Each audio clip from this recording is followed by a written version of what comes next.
Hi, hello, it's Leilani from the Bible in 1 Year, and today we are reading from the book of Job, chapter 39. But I want to start us off with the heading of chapter 38 that says, The Lord speaks, and the Lord spoke to Job out of the storm. Now, God listens to our plea, and He wants to speak to us.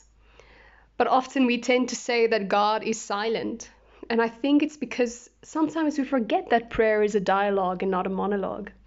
Mother Teresa once said that God speaks in the silence of the heart, and we listen, and then we speak to God from the fullness of our hearts, and God listens. And this listening and this speaking is what prayer is meant to be.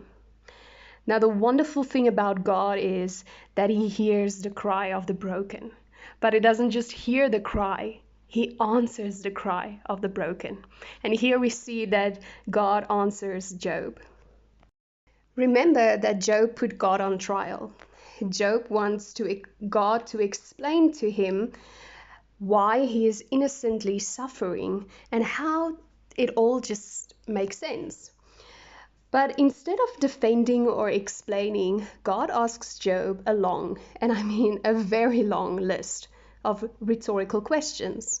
Questions that basically reveals Job's limited knowledge, wisdom, and even power. For example, chapter 38, verse 4, where God says, Where were you when I laid the earth's foundations? Or chapter 39, verse 9, which says, Will the wild ox consent to serve you? Will it stay by your manger at night? Basically proving that Job doesn't have power over wild animals or over the sea or over anything on earth, basically. So all of these questions reveals that Job simply cannot compete with the knowledge of God. None of us can. We will never understand God's plans or why He allows things. For instance, in Isaiah 55 verse 8 we read, For my thoughts are not your thoughts, neither are your ways my ways, declares the Lord. As the heavens are higher than the earth, so are my ways higher than your ways, and my thoughts than your thoughts. So maybe the purpose of Job's suffering was to humble him, to admit that he doesn't know better. Only God is wise. Only God can rule.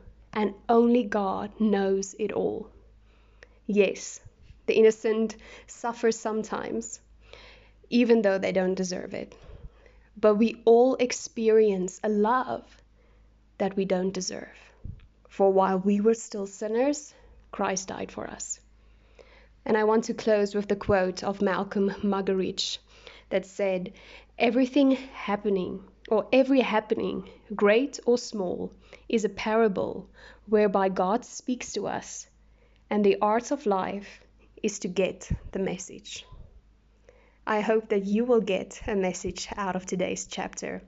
I hope you will be blessed. Until next week, goodbye.